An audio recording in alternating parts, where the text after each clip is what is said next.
Então, eu vou falar para vocês agora sobre a licitação e análise de requisitos de software. O processo de gerenciamento de requisitos passa pela licitação, que é o levantamento inicial dos requisitos, é a descoberta dos requisitos, é a fase de identificar quais serão os requisitos do sistema, o que ele precisa fazer.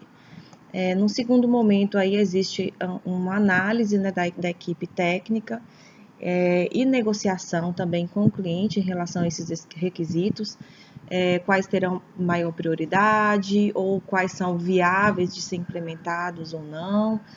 E aí já tem uma prévia ali da equipe técnica a respeito do que é possível fazer em relação a esses requisitos. Uma vez acordado, vai ocorrer a documentação desses requisitos, para registro, para documentação do sistema. E depois de registrado, é confirmado com o cliente, se os requisitos registrados correspondem, ao que de fato era esperado. Caso não corresponda, volta para as fases anteriores e é levantado novamente, analisado, negociado, até que esse documento seja de fato um acordo comum entre a equipe de desenvolvimento e o cliente. E aí, por fim, ocorre a validação dos requisitos, uma vez que os requisitos sejam implementados.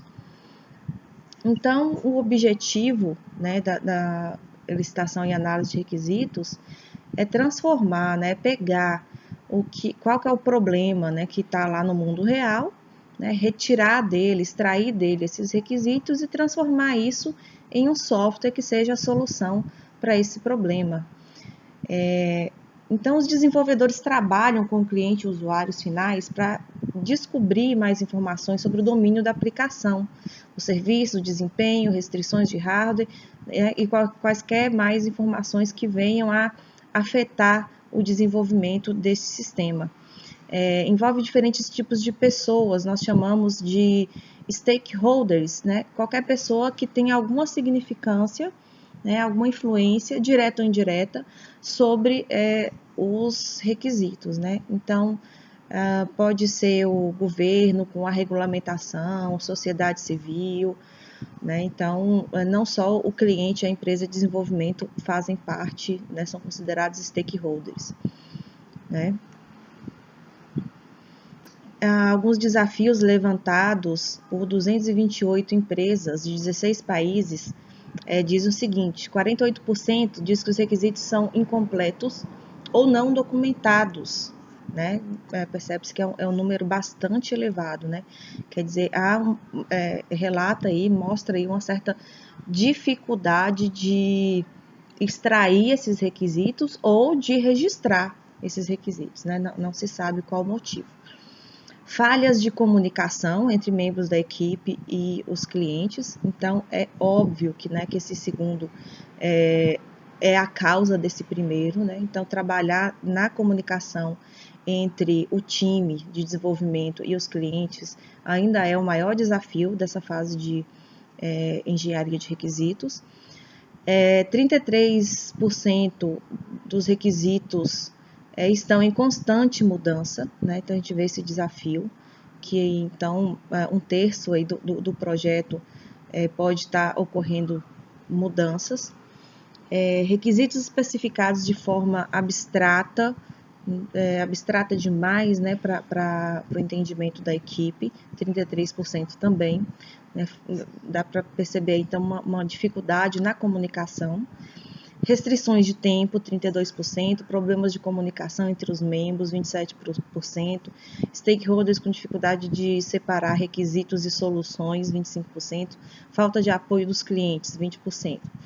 Nós temos, então, resumindo aqui as ideias, e aí vem aqui já do livro do Somerville, que diz que usuários podem não ter uma ideia precisa do sistema por eles requerido, então nem eles sabem exatamente o que eles precisam para resolver ali seu problema. Os usuários têm dificuldade para descrever seu conhecimento sobre o domínio do problema. Então, às vezes, eles sabem fazer, trabalham com aquilo, têm uma rotina, um procedimento padrão ali, mas na hora de explicar, né, como aquilo funciona, eles têm dificuldade. Usuários e analistas têm diferentes pontos de vista do problema, né? São formações diferentes, de áreas diferentes, então o entendimento acerca do problema é diferente. Os usuários podem antipatizar-se com o novo sistema e se negar a participar da licitação ou mesmo fornecer informações errôneas, né? Então, alguns usuários podem realmente não gostar da ideia de criar um novo sistema e podem aí estar sabotando esse projeto. Essa imagem, ela vai mostrar aqui as fases, né, de licitação, análise e negociação de requisitos, que ela não acontece de forma linear, mas sim de forma iterativa. Então, se descobre os primeiros requisitos, faça uma análise, um modelo, negocia, confirma com o cliente e descobre-se mais, analisa mais, negocia com o cliente, e isso vai ocorrendo, né? O que é utilizado para isso, né? O que interfere nessas iterações? O esboço feito, né, dos requisitos, os problemas de requisitos que comumente ocorrem e o que deve ser saída, inclusive, desse processo, que é o documento de requisitos. A licitação, então, é a definição de quais são os requisitos do sistema, né? Os objetivos organizacionais devem ser estabelecidos incluindo objetivos gerais do negócio, uma descrição geral do problema a ser resolvido, por que o sistema é necessário e as limitações do sistema. Outra coisa importante, a aquisição desse conhecimento, desse plano de fundo que existe, né, na organização, que inclui informação acerca da organização onde o sistema será instalado, o domínio de aplicação do sistema e informações acerca de outros sistemas existentes também. A questão da organização do conhecimento, né, é uma grande quantidade de conhecimento que foi coletada nos estágios anteriores, que deve ser organizada, colocada em ordem, categorizada, classificada, né, arquiteturada, digamos assim.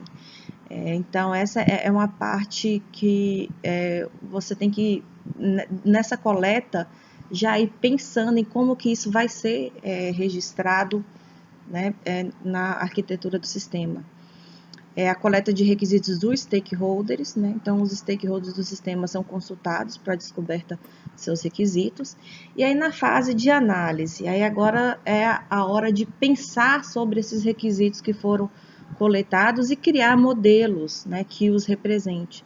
Então, existe a verificação da necessidade, a necessidade dos requisitos ela é analisada, né? Em alguns casos, alguns requisitos propostos podem não contribuir para os objetivos do negócio, da organização ou para o problema específico tratado pelo sistema. Então, pode ser que ele seja, inclusive, descartado ou alterado, né, nesse momento de análise. A verificação de consistência e completude, se esses requisitos são verificados entre si para determinar a consistência e a completude, quer dizer, eles estão de acordo com o mundo real, é isso mesmo, né? Eles estão completos o suficiente para descrever o mundo real? Então, é essa a ideia. A verificação de viabilidade, né, que é importantíssimo, aí um trabalho feito principalmente pela equipe de desenvolvimento, que vai dizer, né, vai verificar se esses requisitos, né, são viáveis, né, dentro do orçamento, dentro do tempo disponível para o desenvolvimento do sistema. E aí, de posse desses modelos, já desse rascunho de documentação de requisitos, né, parte para a negociação com os clientes. Então, ocorre a discussão dos requisitos, né, os requisitos que foram identificados como problemáticos são discutidos e os stakeholders apresentam seus pontos de vista acerca desses requisitos. Né? Ocorre também a priorização desses requisitos, né? O que ali é mais importante, é crítico, deve ser implementado primeiro, né? E isso pode ajudar bastante esse envolvimento, né, dos clientes nesse processo de tomada de decisão. A concordância dos requisitos, né? As soluções para os problemas dos requisitos são identificadas em um conjunto de requisitos são acordados, né? Geralmente isso envolve mudanças em alguns requisitos, porque pode ser que alguns daqueles levantados lá na licitação sejam de alguma forma conflitantes.